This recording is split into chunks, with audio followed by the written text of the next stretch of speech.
Hi guys, it's Geekonomics here once again, and today I want to bring you a little review of just a couple of Sunday Times articles from Mr. David Smith. As usual, those of you who've been following my channel for some time will know I'm a big fan of Mr. D. Smith. So here we have an article of his from the 4th of June. Now, I think this is particularly relevant to those of you who are doing either your macro paper tomorrow, so that's A-level macroeconomics, or, of course, the paper 3, which comes next week. So, this particular article, entitled Election Uncertainties to be followed by many more, focuses primarily on two things. Number one, the impact on sterling of the most recent election, of course. And number two, the impact on business sentiment and business investment.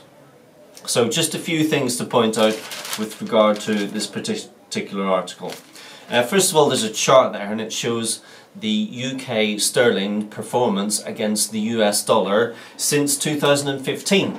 And of course, it'll become as no surprise to those of you with any economic knowledge. You will be fully aware, of course, that sterling has been depreciating against the US dollar. So at the start of 2015 it was around about $1.50, and at the moment it's just shy of $1.30. Now, in this particular article, David Smith is considering what you will know and be comfortable with as the Marshall-Lerner condition, which of course states that whenever we see a depreciation in the value of a currency, it should have very beneficial effects for the export side of the economy and help to drive the aggregate demand in the export side of the economy.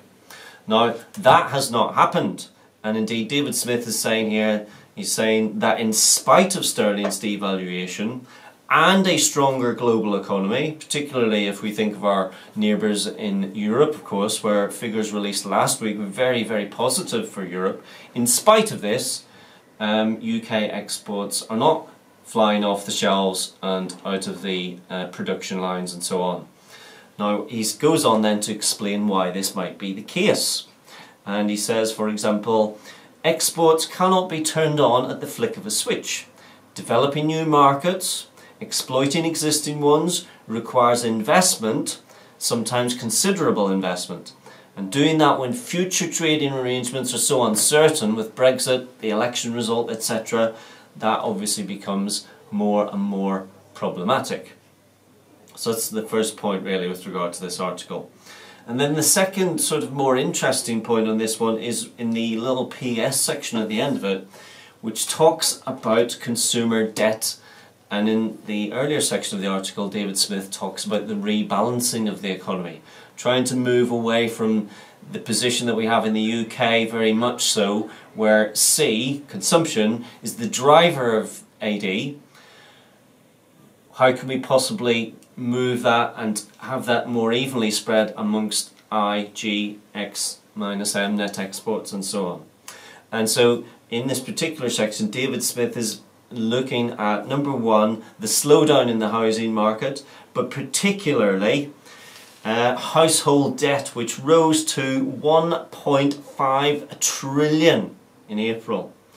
So consumer debt in the UK economy is still a big worry and a big concern. Have we not learnt, ladies and gentlemen, from the mistakes of the past when we were considering the Great Recession of 2007-2008? It would appear not.